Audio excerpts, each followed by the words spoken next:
안녕하세요. 우리 아이 기초공사를 낭독한 북나레이터 박지경입니다. 아이 키우는 일은 언제나 낯설고 어렵죠. 우리도 부모가 처음이기 때문에 모든 것이 낯설고 어렵고 앞이 깜깜합니다. 그럴 때 육아를 조금이라도 도와줄 수 있는 것이 있다면 얼마나 좋을까요? 이 책을 쓴 정은진 작가님은 4명의 아이를 키우면서 얻은 경험과 지식을 바탕으로 육아를 위한 9가지의 방향을 제시하고 있습니다. 엄마도 살고 아이도 살 수 있는 육아법이 뭔지 궁금하시나요? 꼭 이 책을 읽어보시기를 추천합니다.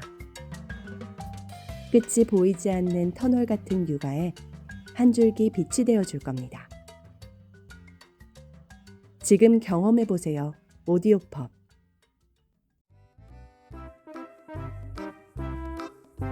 파트 1. 사랑받고 존중하는 아이. 자존감을 중심으로. 나는 자녀 양육의 목표를 건강한 자존감과 자기 통제력의 발달이라고 생각한다. 자신을 사랑하고 신뢰하며 주어지는 일을 자신감 있게 처리하는 아이.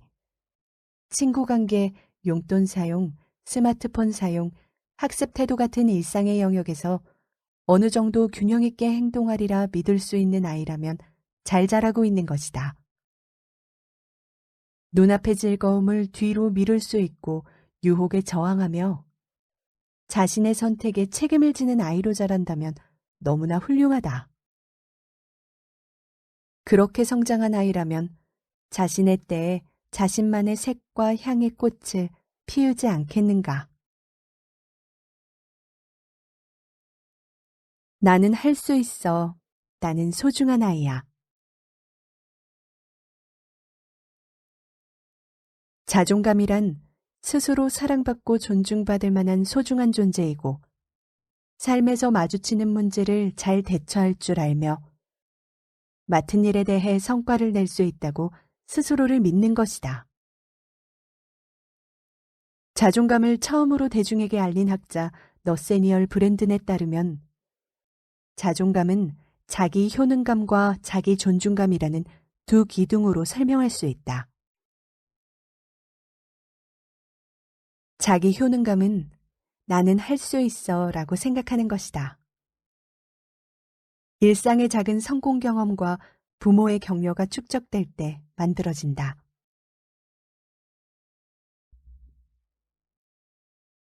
자녀 양육 세미나에서는 매주 아이의 칭찬할 만한 점을 관찰했다가 나누는 시간을 가진다.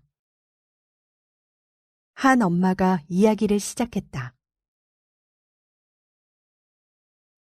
아이가 1학년인데 받아쓰기 75점이라면서 전화했더군요. 아빠한테 혼날까봐 겁먹고 있더라고요. 그래서 어떻게 하셨어요? 75점도 잘했다고 괜찮다고 했죠. 하지만 아빠는 그렇지 않았어요. 그날 밤 아이가 내일 받아쓰기 100점 맞게 해달라고 기도를 하더군요. 점수 징글징글해요. 그러네요. 아빠한테는 아이의 받아쓰기 점수가 정말 중요했나 봐요. 결국 아이가 열심히 노력해서 그 다음날 100점을 받아왔어요. 잘했네요. 아이가 노력을 많이 했군요. 그런데 80점 정도가 목표 점수였으면 더 좋았을 것 같아요.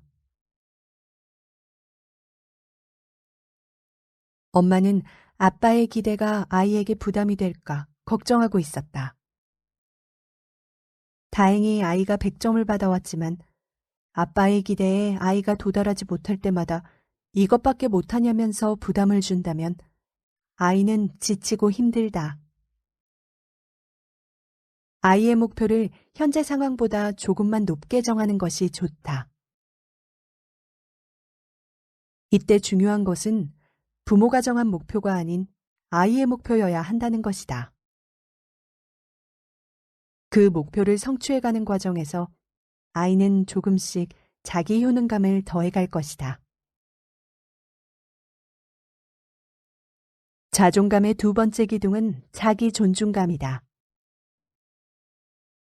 브랜든에 의하면 자기 존중감은 나는 좋은 사람이고 다른 사람에게 존중받을 만하며 그럴 자격이 충분하다고 확신하는 것이다. 부모가 아이를 키우면서 얼마나 아이를 존중했는지가 자기 존중감의 중요한 뿌리이다. 한 아이와 상담할 때의 일이다. 어제 무슨 일 있었니?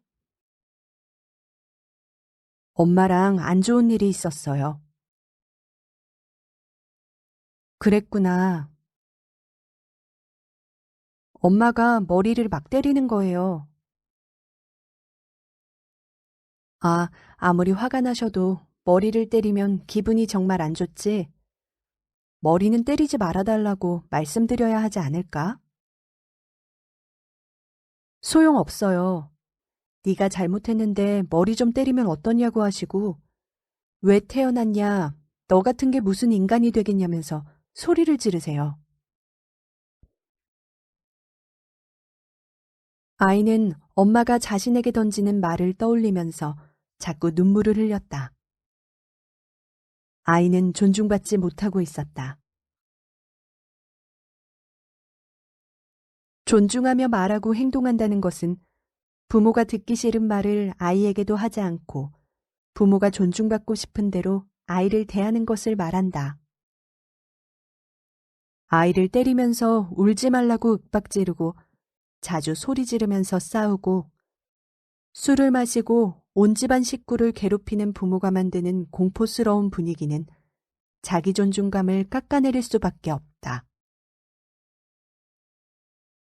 부모가 아이를 지속적으로 비난하는 상황 역시 자기 존중감에 치명적인 영향을 준다. 존중이 사라진 상황에 노출되어 자란 아이는 강한 기질의 경우 갑각류처럼 껍질을 만들어 상황에서 자신을 격리시키지만 내면은 계속해서 혼란스럽다. 순한 기질의 경우 상황에 무력하게 노출되고 부모가 마구 대했던 것처럼 자기 자신을 함부로 여기거나 존중하기가 어렵다. 자기를 존중하지 않는 사람은 자신에게 부당한 일이 생겨도 아니요라고 하기 힘들다. 자신을 존중하지 않기 때문에 타인이 부당하게 대하더라도 내가 잘못해서 그런 대우를 받는 거라고 자책한다. 때로 성공하거나 행복을 느끼면 이런 행복을 누리면 안 될 것 같은 생각이 마음 한쪽에 자리 잡는다. 그래서 자신을 불행한 상태로 몰아가는 결정을 내려 결국 나락으로 떨어진다. 그 상황이 괴롭지만 한편 자신이 있어야 할 자리가 바로 그곳인 것처럼 편안함을 느끼기도 한다. 그러나 자신을 존중하는 아이는 균형 있게 판단하고 선택할 줄 안다. 일상을 아무렇게나 던져버리지 않으며 자신을 부당한 상태에 내버려두지 않는다. 이 책을 쓰면서 나는 자존감 앞에 정면으로 서게 되었다. 이제까지 맡겨진 일을 잘해내기 위해 최선을 다해 준비했고 대부분 좋은 결과를 가져왔다. 사람들에게 인정받기 위해 애써온 결과였다. 때로는 자존감이 아니라 타존감을 가진 것 같다는 생각을 했다. 글 쓰는 과정 내내 이런 생각의 반복이었다. 나를 세상에 드러내야 하는 과정이기에 비난받을까 많이 두려웠다. 이 글을 누가 읽을까? 어느 출판사가 내 책을 내주겠다고 할까 의심하기도 했다.